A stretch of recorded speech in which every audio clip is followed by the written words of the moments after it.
So,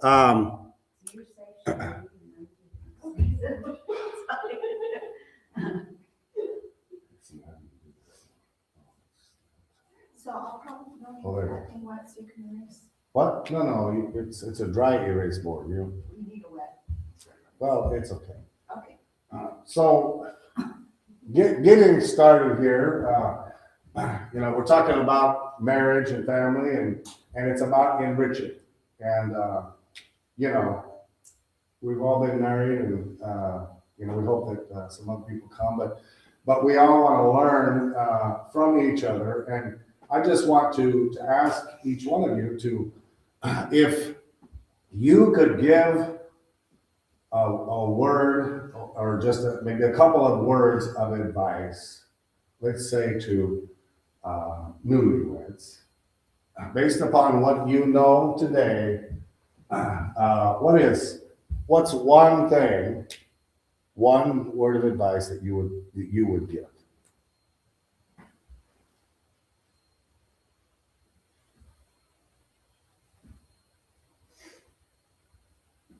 Just one.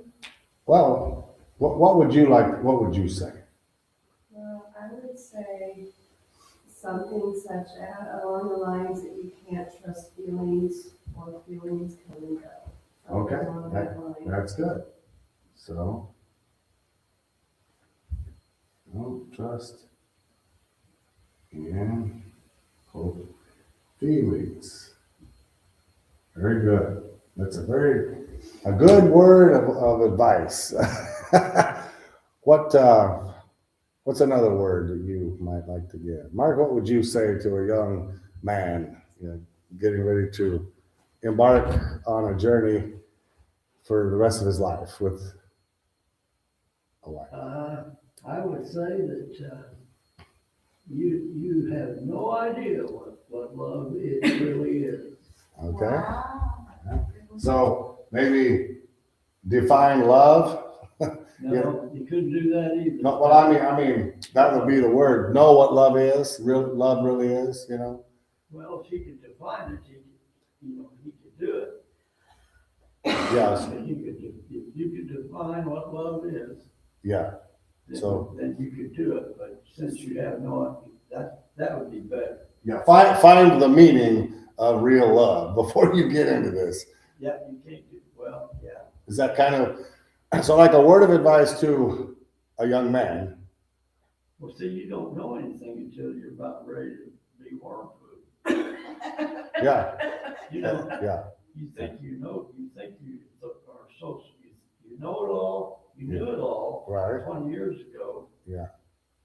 And then 30, 40 years, So, it just goes on and so on. the word of advice to a young man. Is you'll learn. Well, let him. I want him to say it. Define love. So find out the meaning of love. Yeah, I mean the real. Okay, so yeah, define or find out what love actually is. Okay, that's good. Robin, what's a word of advice you would give to a couple or to a young lady? When we first got married, we were 16 and 18 and didn't know nothing. Okay. Mark wasn't a Christian yet. That didn't happen until we came home from being in Washington and stuff and started going to church. And I just remember the night we got married was so wonderful. And we thought, okay, Yeah. 25 years, that would be a lifetime. Yeah. Next week it'll be 50. What? So, Praise the Lord. 50. so I mean, yeah. So it's Okay. the word. So you You don't start out. know nothing. And that's what Well- that's what basically Mark said. You ain't got no idea what love is. Well, I understand, it's my yeah. thing, it was like we were just What's the old saying? Love is what? blind. You can't see ahead? What's a word? Yeah, that's, that Yeah. one, yeah. We just- That's good. That's very good. So what's a word you would give? I'd say walk in a constant state of forgiveness. Hey, that's good. Okay, constant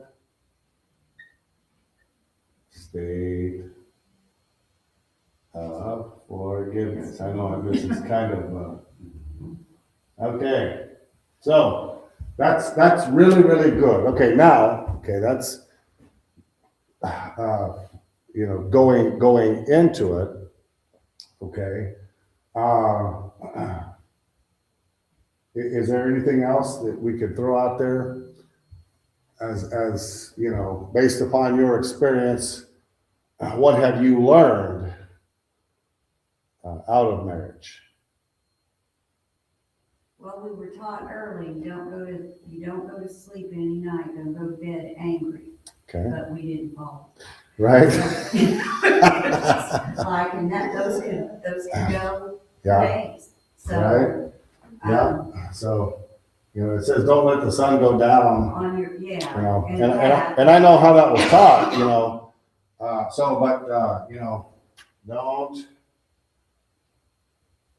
go to bed angry. So having, all this time, we didn't always do that, and sometimes it's still, so we're still learning. Do we still have toes? That we step on each other's toes all the time? Well, Yeah. We've got toes, we got hips, we bump in, we got, yeah, okay. or we pass each other in the hallway. Very good. Yeah. Second half of that is don't go to bed angry, stay up all night plotting your bed. Yeah. So, why, let me just ask you this. Why are you still together? So like a word of advice to young people today, why are you still together? What is it that caused you to still be together? There's no plan B. Okay. There you go, yeah. Why? Well, Why? if you're committed, there's been times where we have just not been good.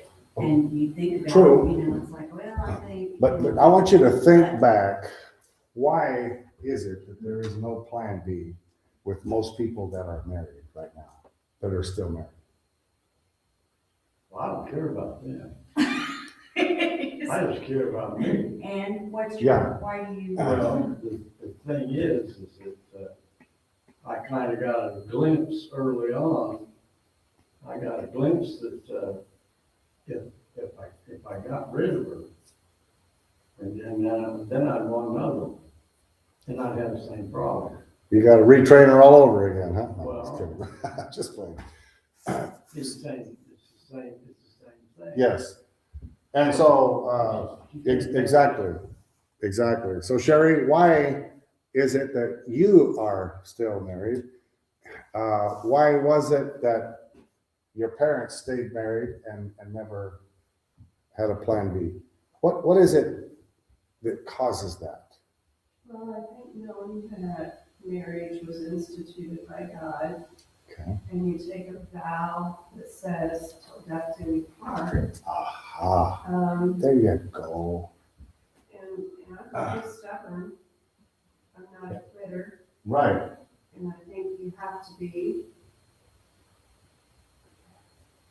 That Okay. So the reason I bring this up is because, like, for instance, my wife's parents, they're atheists. They don't believe in God, but her adopted father and mother, he's going to turn 95 this next month. But they were brought up in an age where they heard these things. What was marriage? It's instituted by God, and it is for how long? How long is it for? It's forever. Okay. So it is forever. In other words, there's not a plan B. And the reason that people, even though they have problems, they're still married because they learned these things growing up. They learned these things at a young age. But nowadays, why do people get divorced? No, it's because of the same thing. It's they have never been taught that there is no plan B, that it's not, in the Bible, in a sense, you can't get divorced, but you can murder each other. It's till death, right? You part. No, I'm just kidding.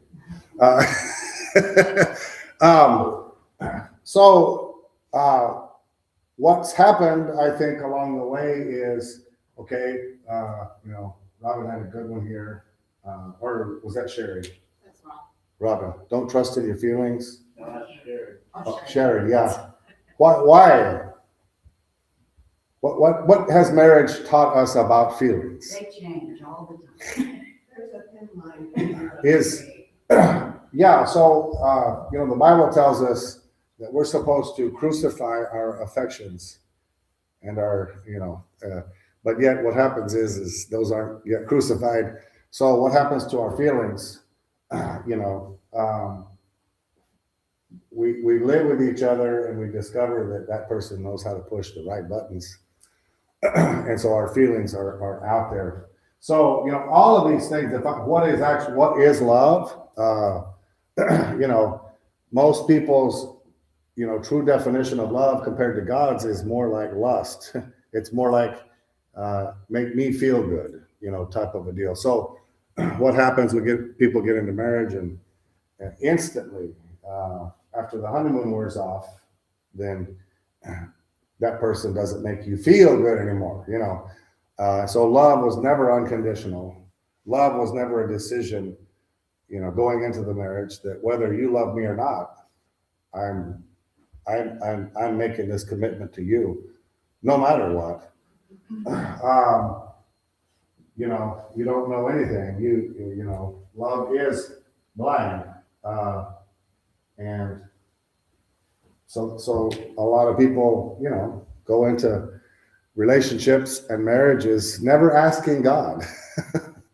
It's just based upon feelings. So they start out the relationship based upon feelings without God's kind of love, and therefore they don't know what's ahead. Hard times are coming, possibly. And so and Cheryl said a constant state of forgiveness. If people knew that was going to be the requirement for marriage, they'd say, why? Why do I need to be in a constant state of forgiveness? Because you're living with Jerry, that's why. And Jerry is going to offend you, I promise you, So, and of course, nobody here knows that, right? Besides my wife. Well, you nailed it when you said my feelings. See, I got married, but what I worry about is my feelings. Yes. I don't worry about her. Oh no. I worry about my. Yes. I. Yes. I married you, and your job is to make me happy. Make you feel good. That's right. My feelings. Yes. It's love, but it's one way. Yes. Yes. It's a straw. It's a straw. I'm gonna suck it all out of you, right? It's all about me. Yes. Yes. That's what got Lucifer threw down. That's what got Adam kicked out of the garden. Adam, he knew what to do if he didn't do it. Exactly. Exactly. Let me just stick this up here. So, so what we want to, our goal is to enrich the marriage, Well, no, it's okay. Yeah. Oh, okay. Yeah, no, that's fine because I want interaction, Our goal, we're not going to sit here and try to teach you something you don't know. Most people already know, but what we want to do is help to enrich. And how do we do that? Well, there's a lot of ways. It's like, for instance, there was a young man, and he had an accident, and he had his eye got knocked out. And so what they did is this is back 60, 70 years ago, and they didn't have, the good eye. So they just put a wooden eye into his socket, So he was kind of shamed about it and didn't want to go out in public, but his friends convinced him to go to a dance, And so he went down to a dance, and he's sitting there, and his friend notices there's a lady over there, and she had a hairnet, She had surgery and couldn't talk right. And he says, man, that's perfect. They both kind of have a handicap. And so they nobody would dance with a girl, and the guy's over there, And so finally the guy convinced his friend, hey, why don't you go ask that girl to dance, So he finally got up the courage, and he walked over there. He looked at her, and she kind of looked at him, and she picked her head up, and he said, ma'am, would you like to dance, with me? She says, oh, would I? He said, hair lip. So anyhow, when we're talking about relationships, and, first of all, miscommunication, and, like Mark's saying here, that guy took offense,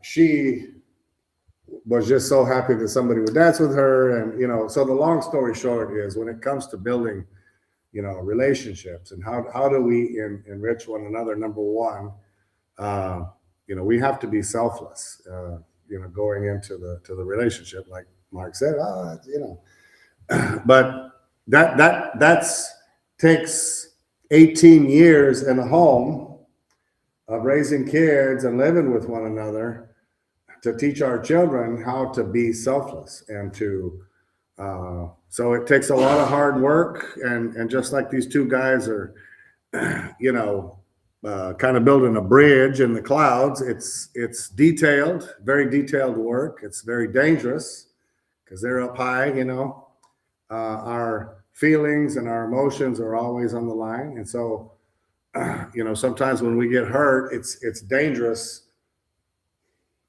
forgiving and going back, continuing in the relationship, because of the possibility that, well, we may get hurt again, and exposing our heart. And, we're living in a society, we're Christians, we believe the Lord, but we're living in a society where most people have no concept of, being selfless and being sacrificed and investing in another person. So we know that it takes teamwork, it takes a partnership, but it's also repetitive.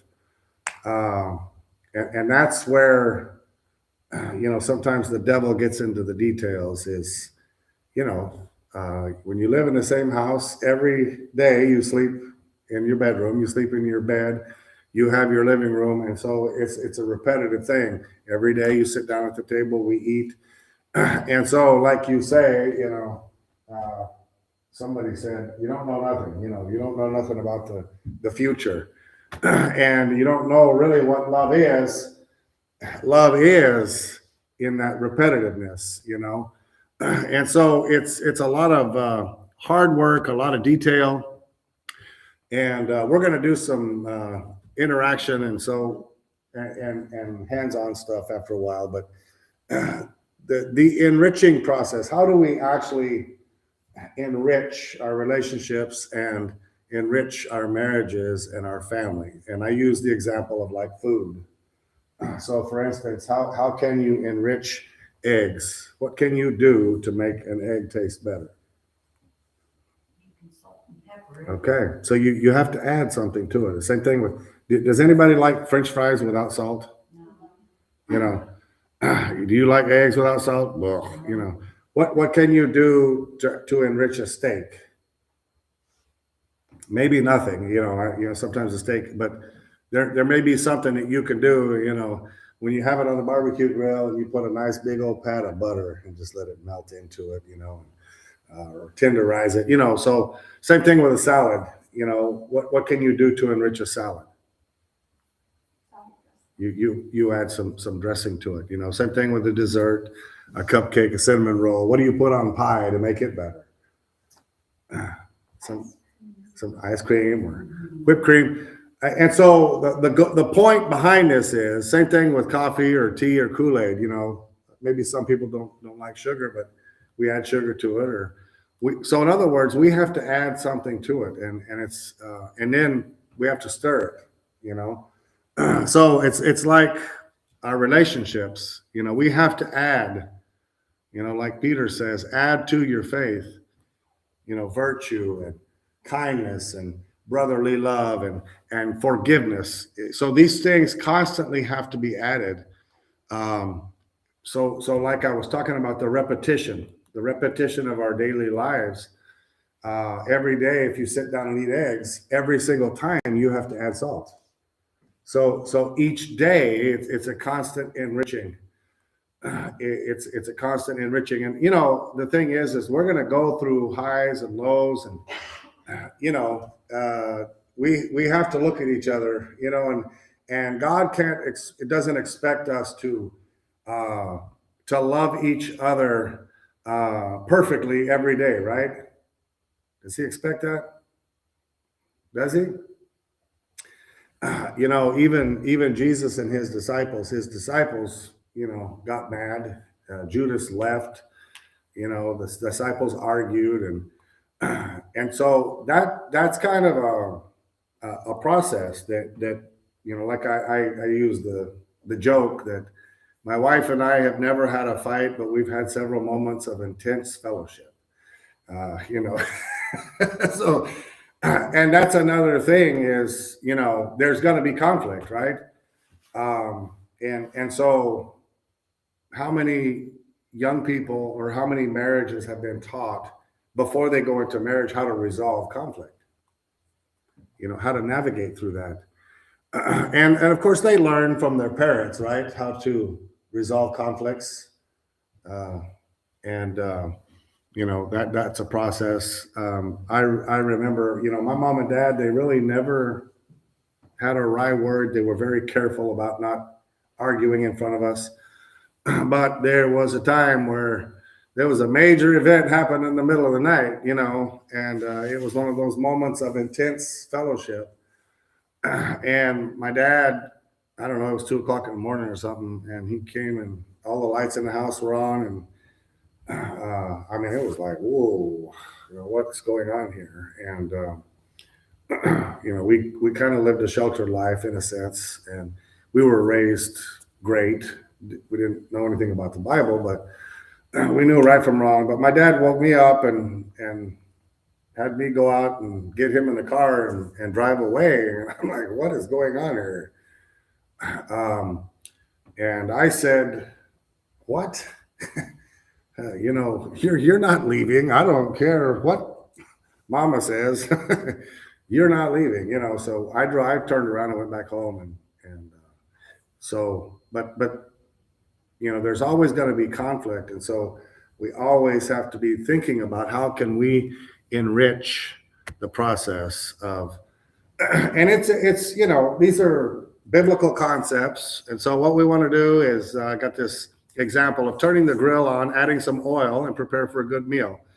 Great relationships take time to prepare and need many ingredients. So I know this might be a little bit basic for you, but if we look at our marriage like a food preparation, which is something we do all the time, or making a cake, then we have to realize, like back when Mark was real little, maybe they didn't have Burger King yet.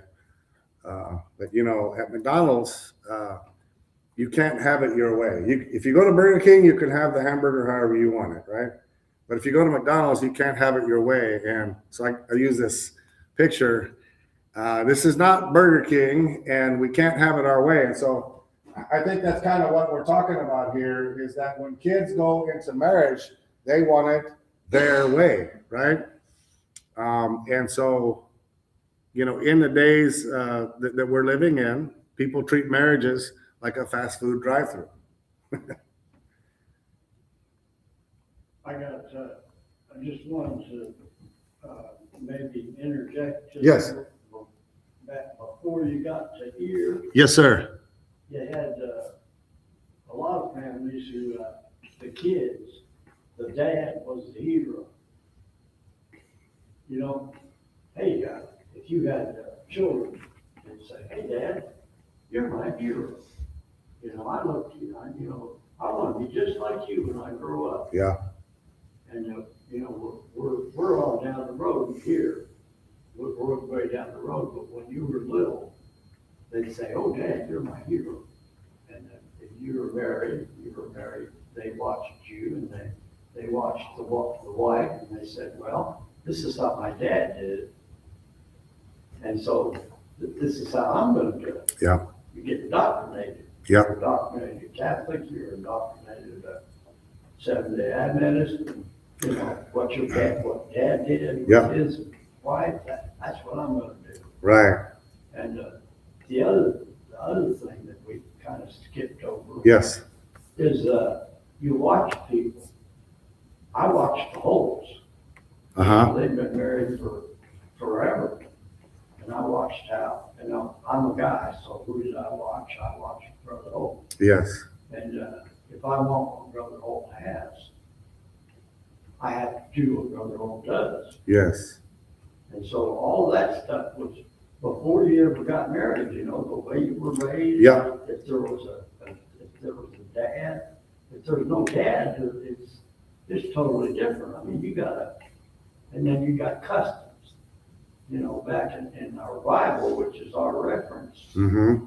Women were property. Right.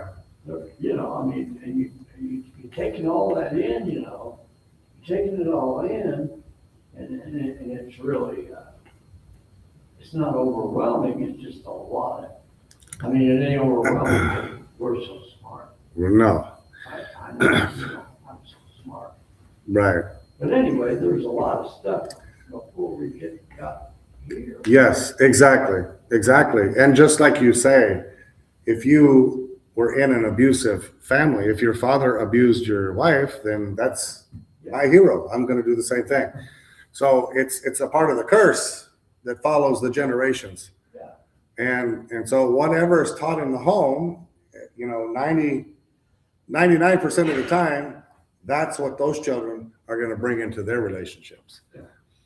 Exactly. And, nobody sat down with me, and told me how it's supposed to be. All I had was I saw my parents, just like you're talking about. I didn't even have the Bible, to besides my parents and what Hollywood taught me.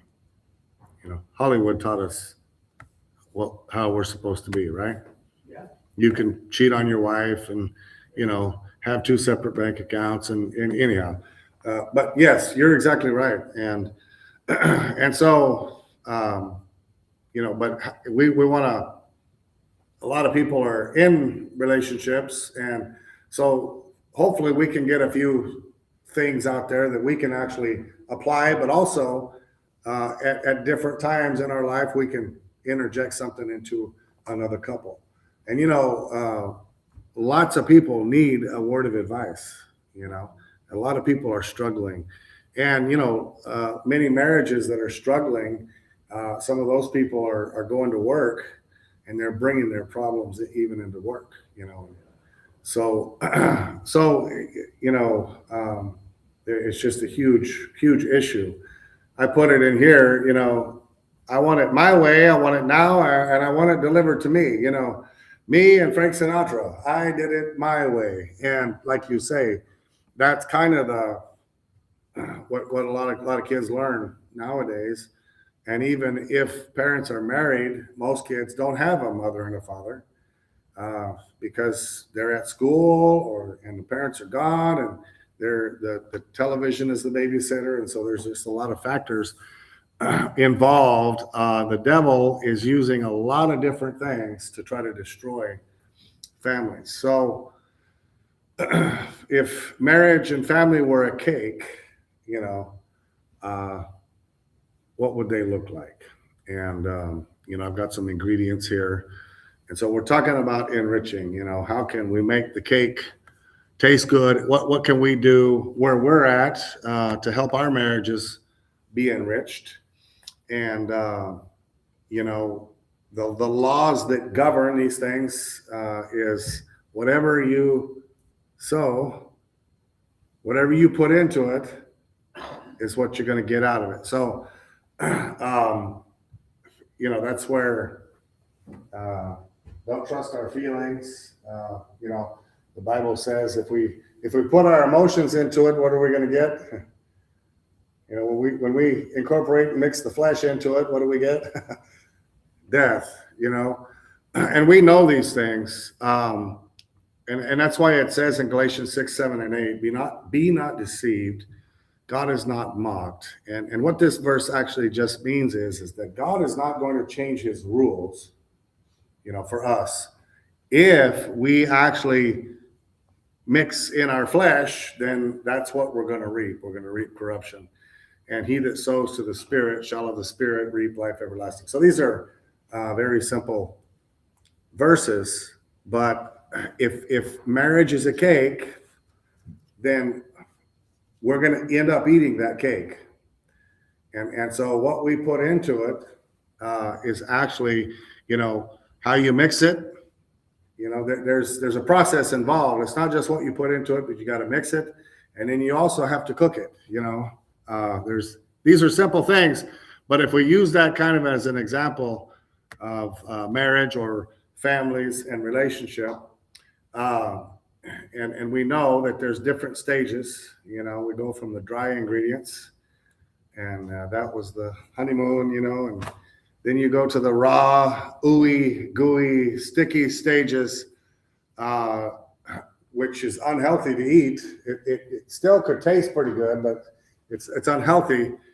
To eventually, when you cook it, then it's actually medicine. It's good, it's happiness, and so using cake and the process of making a cake to demonstrate to us what's part of the process is mixing, beating, shaping, cooking. It does some amazing things to our senses. So, we have to add ingredients to our marriage to make it taste better, to make it look better, to make it smell better. And the same thing with baking a cake. You got to put all of those things in there. They have to be the right ingredient, because if you put too much in, and so what this is talking about really is looking at our marriage from Christ's perspective, from a spiritual perspective. And it's not necessarily, I went to Walmart and I got my wife a little box of chocolates, that's a physical act that will make her smile. But she can eat those chocolates, and then 5 minutes later I can do something and take that smile right off of her face, So that's not going to last. So I want to put some spiritual ingredients, and part of that is mixing, forming, shaking, and then cooked slowly, So in other words, there's going to be some fire involved. There's going to be some heat involved. There's going to be some beating. And, my dad, he used to say that, whenever he got first married to my mom, that he beat her for a month with a ball and a chain. And now all he has to do is rattle the chain. But there is a beating process, and it's not physical abuse, but it's just the trials and the tribulations of life that we have to go through. So when God puts two of us together, then there's going to be a beating and mixing and shaking in order for us to be baked to the right temperature and come out on the other side smelling good and pleasing to God and to others. And so if people could go into a marriage understanding these things, that, this is going to happen, but what do? We turn on the television, the kids watch TV, Every time, all of the relationships, oh, it's the knight in shining armor, and we come right away off into the sunset and everything is okay. But even in the Bible, in Exodus chapter 29 and verse 40, the ESV says this was how God did things. He did it by recipes, by ingredients, with food. And all of the food was a picture of the marriage supper and also the marriage, our union with Christ. And he says, with the first lamb, a 10th measure of fine flour. So, the priests had to measure it out perfectly, mingled with a fourth of a hin of beaten oil. So the oil had to be beaten. There's a reason that we mix stuff up and beat it, and a fourth hin of wine for a drink offering. Also in Exodus chapter 25, it says, thou shalt make 2 cherubims of gold, of beaten work shalt thou make them. So there's something about pounding and beating and this mixing together of things in the Bible. And there's also another example of this in Leviticus chapter 2, verses 14 and 16. If you offer a meat offering, excuse me, sorry. If you offer a meat offering of thy first fruits unto the Lord, thou shalt offer for thy meat offering the first fruits of green ears of corn dried by the fire, even corn beaten out. So there's this concept here. When you're mixing ingredients, you are beating it. And you shall put oil on it and lay frankincense on it. It's a meat offering, and the priest shall burn the memorial of it, part of the beaten corn thereof, and part of the oil with all the frankincense. So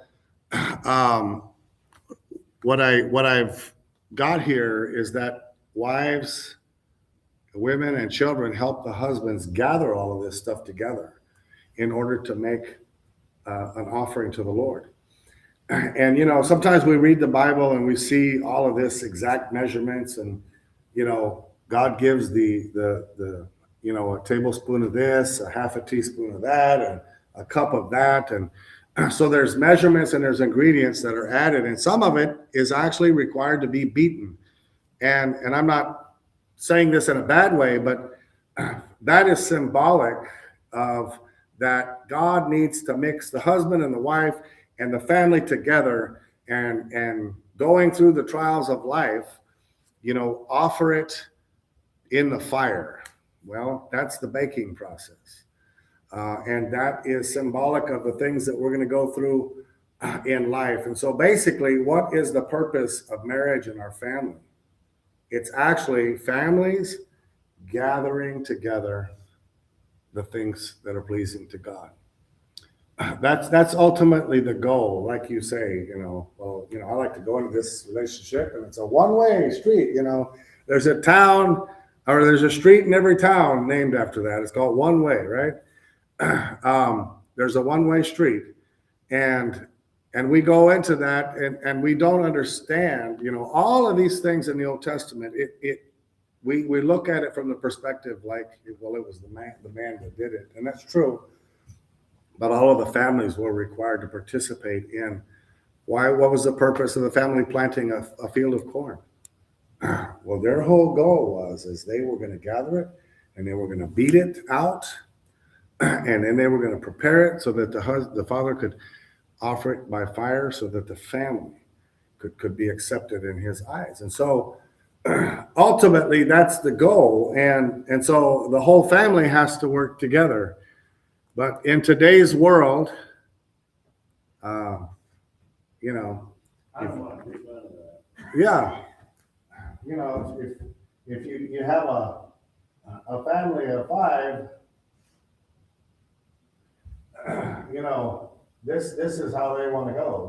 They don't want to be together. They want to go separate directions. Why? Because that's the system.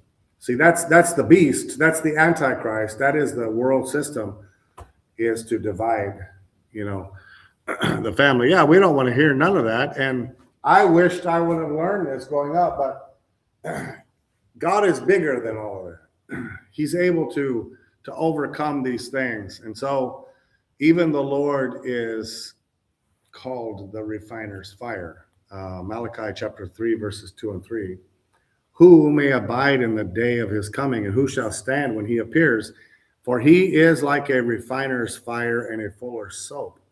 And he shall sit as a refiner and purifier of silver, and he shall purify the sons of Levi, and purge them as gold and silver, that they may offering unto the Lord an offering in righteousness. So the sons of Levi are the priests, but it says that he's going to purify them. And that's also talking about his household. And so that they can all offer unto the Lord an offering in righteousness. And so that's going through the trials of life with God. Our family walks through the trials of life with God, and he refines us in the oven. He puts us, he mixes us together and puts us into a pan, you know, and molds us into the shape of a cake.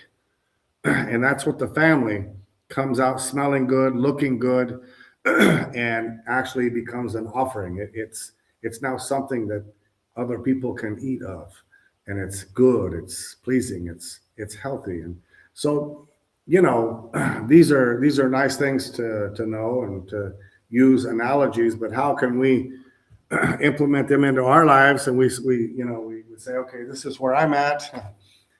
My children are grown. I messed up, you know, or whatever. But it's never too late to allow the Lord to refine us. And there's great wisdom in people who have been married 50 years that can be offered to other people. And so you still have a voice, and you still have influence just by being married. You know, anymore, people actually applaud when somebody says, we've been married, can you believe it? For 25 years, we've stayed together. You know, They won't do the work. no. Because what does it take? They won't do the work. Yeah. And, you know, if they're younger and they're looking at getting married or something like that, some of them preachers will say, well, I'm not gonna marry you unless I can counsel you. I want to talk to you before you get married. And, you know, if you ask some of them pointed questions, like, you know, they want to get married, that's all they know. They don't know much. Exactly. So, you know, talking to them is gonna be kind of a good point, you know, because if you ask them what they want, maybe they can tell you, but it's probably a lie, you know. A pretty picture.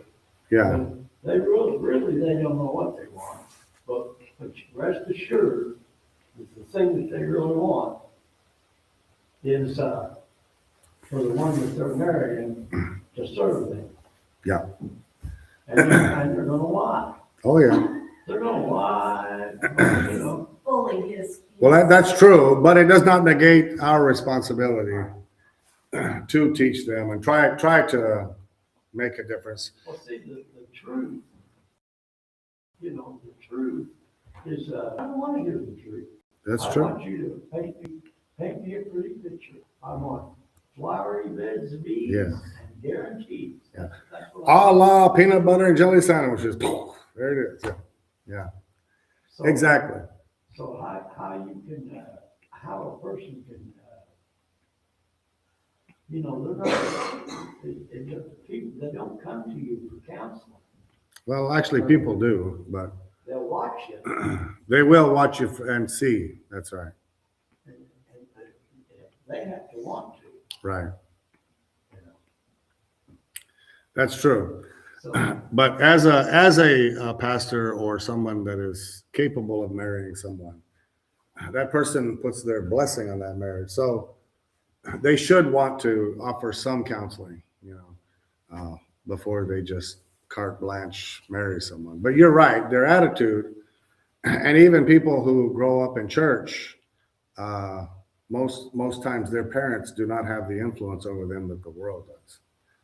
And the parents may have taught the children through their marriage, but you know, they're involved in relationships and they see it on television, and so they're being taught so much that the world has much more influence over kids than parents do. And the world has much more influence over Christians than the Bible does. The only thing I have is, hey, are you happy? I mean, you know, that's. Yeah. That's where the rubber meets the road, you know. That's true. Is that working for you? Yeah. Yeah. And of course, now 90% of them, to me, 90% of them will lie and then say, oh yeah, I'm as happy as a baby, but. And where do they learn that from?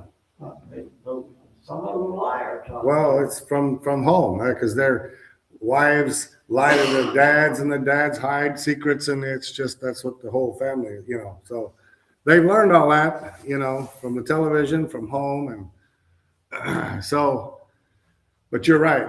You're exactly right. It's almost it's like an impossible feat, and you know. So, but it's not going to stop me from at least trying, you know, and showing love, and you know, making sure that I'm going to ward the devil off as much as I can from the home, and let our marriage be a picture for others to see as well. So, you know, in the world, there's many different types of cakes. You know, you got chocolate cakes and carrot cakes and vanilla cakes and whatever. Anyhow, but every single cake. So remember, if marriage was a cake, what would it look like? Well, it could be chocolate, it could be white, it could be yellow, but every cake has the same basic recipe, the same basic ingredients. In order to cause that cake to come out, it might have a little different flavor, a little different texture, a little different look. But and so the point is that that's the same thing with marriage. It doesn't matter, you know, where it's at in the world or who it's with. There's always the same ingredients to a cake, no matter what cake you're making. The same thing with marriage, and of course, we know. These are some ingredients that needed to make a cake, and you know, and if you don't have the right ingredients, what happens to it? You don't need it. Right. You know, if you don't have the right measurement, if you leave something out, if you didn't watch it, oh, I forgot my cake was in the oven.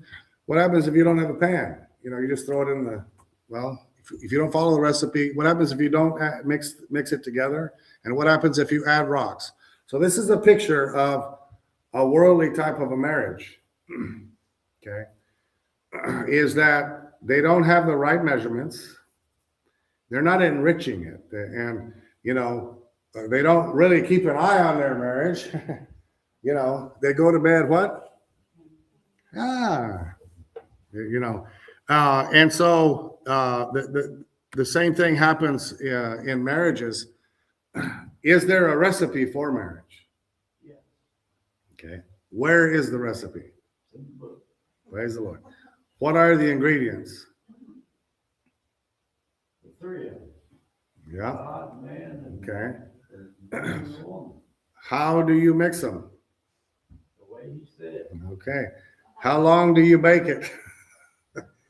And what temperature does it need to be? You know, so in other words, you know, what pan do you use? And so that's why I put in here, Houston, I think there's a problem.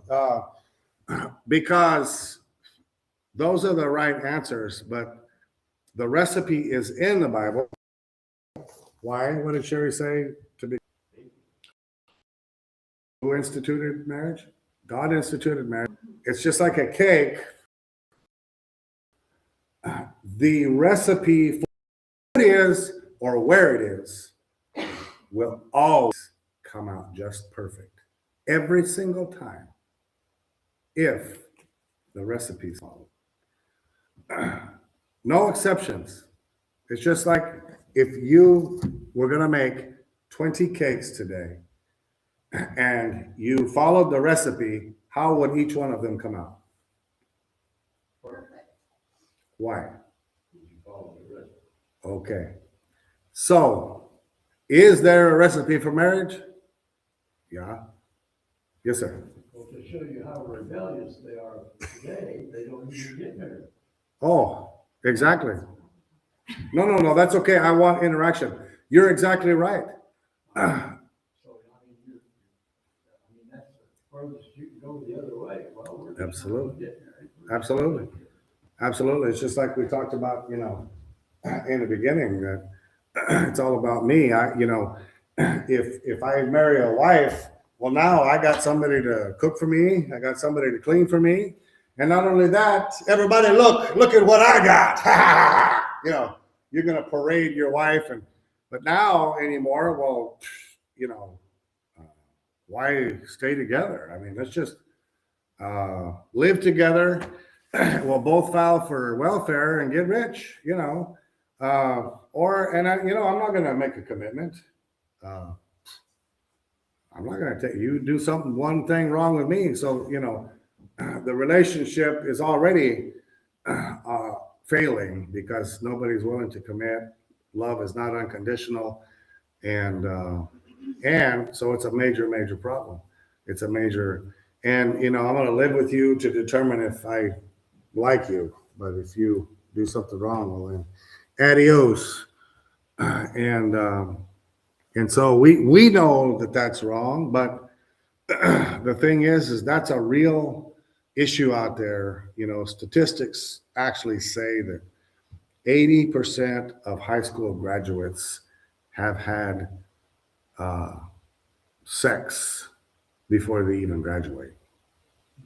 So, these parents, oh, can I go to the Sonic? Oh, yeah, go ahead. They don't even know what's going on with their kids. And the reason is because the parents want the kids to be gone so that the parents can be home and do what they want to do, which is what? Either drink or argue and fight, or, the parents are going out being separate, doing their own thing. So, but the point behind this is that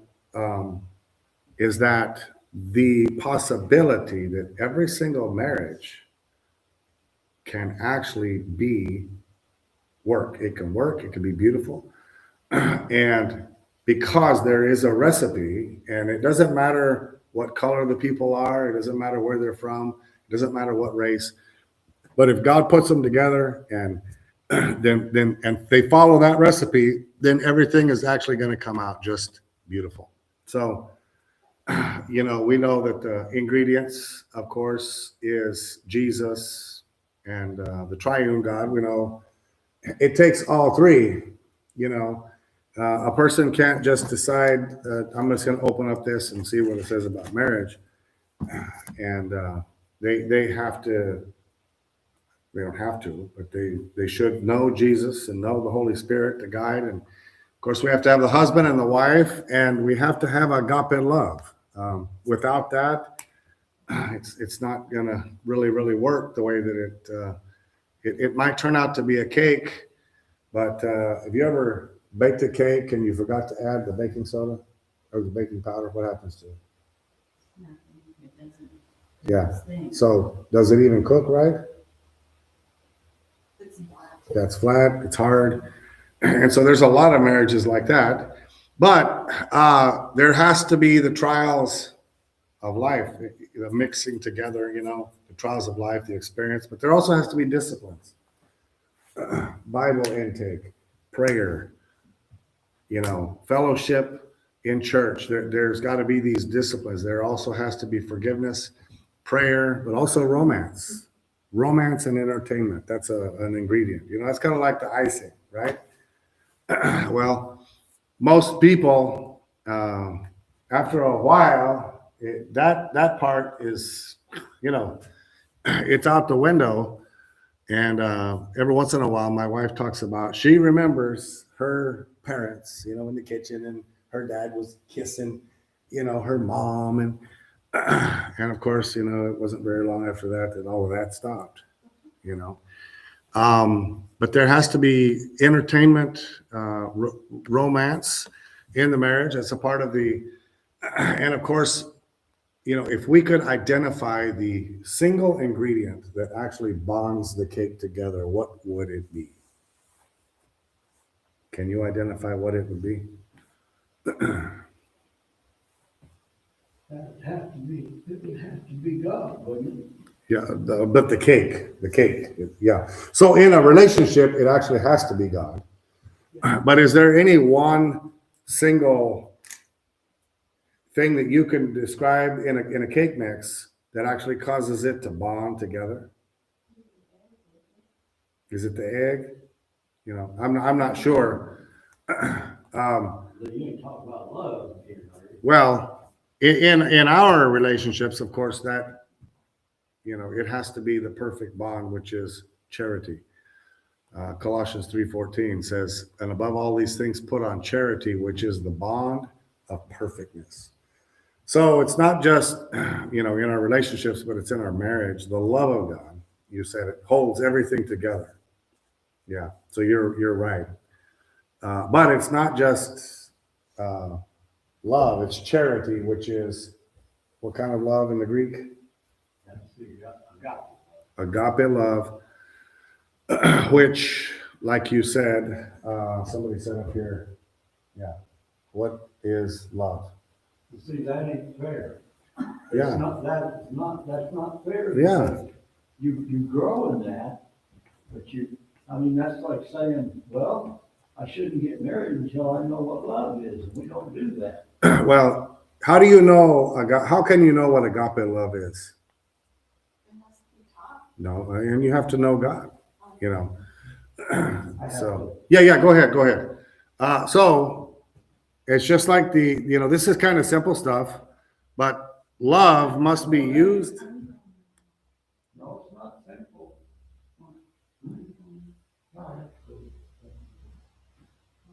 It's not simple. We're gonna stop in just a second if you need a break. No, it's not simple, but it's easy.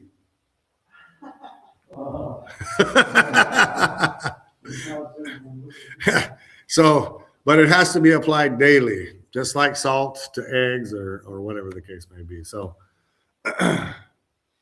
so how do you incorporate God's love? Well, where is it? Where is God's love? See, so people who are not born again, where is God's love? Do they have it? No. So the way that we incorporate love is, first of all, we have to be born again and understand that that's the first fruit of the Spirit. That charity is on the inside of us. But people who aren't saved or who don't think spiritually can never apply that. So it has to be a conscious decision that I'm going to love you no matter what you do or don't do to me or for me, or in other words, that has to be added every day. It's got to be a conscious, willful, and intentional decision. And that is something that most people kids are not taught this. So when they go into marriage, they don't understand. They might have heard a sermon or whatever, but we have to learn the practical application. How do we incorporate God's love? Well, love is the opposite of what? It's hate, right? So when there's an opportunity for us to hate, what's the fruit of the Spirit that we have? Love. What's the fruit of the Spirit? Love, joy, peace. Okay, but if we have all of these things in us, okay, ready to be used, we have to make a conscious, willful, and intentional decision to activate that. And what I mean by that is like turning on the light switch. We literally have to understand that love is on the inside of us, and we're going to sprinkle it like salt. And the only, the time that you can use that type of love is when there's opportunity. Our emotions are telling us to hate. See, this is where God's supernatural power of the Holy Spirit comes in. When there is chaos and confusion, we actually have the fruit of the Spirit of peace. These are basic things here. When there is a time for sadness, then there's always a time for joy, because that is alive and well inside of us all the time. But it's just like salt. You can go ahead and eat your eggs raw and without salt, or we can put them in a pan and cook them and add salt to it. So we literally have to recognize that these things are inside of us, and we've got to get it out into our relationships. So when another person or your husband or your wife is not treating you right, well, that's an opportunity for you to treat them right, because two wrongs don't make what? Sometimes we think that it does, but it doesn't. So, but it's not easy, but it's simple, So our body is an example, we literally have two of everything, right? 2 hands, 2 ears, 2 eyes, 2 shoulders, 2 arms, 2 legs, 2 knees. Why? So the physical human being is a picture of how God wants the marriage to work. And does your right hand ever slap your left hand? Does your right hand ever refuse to assist the left hand?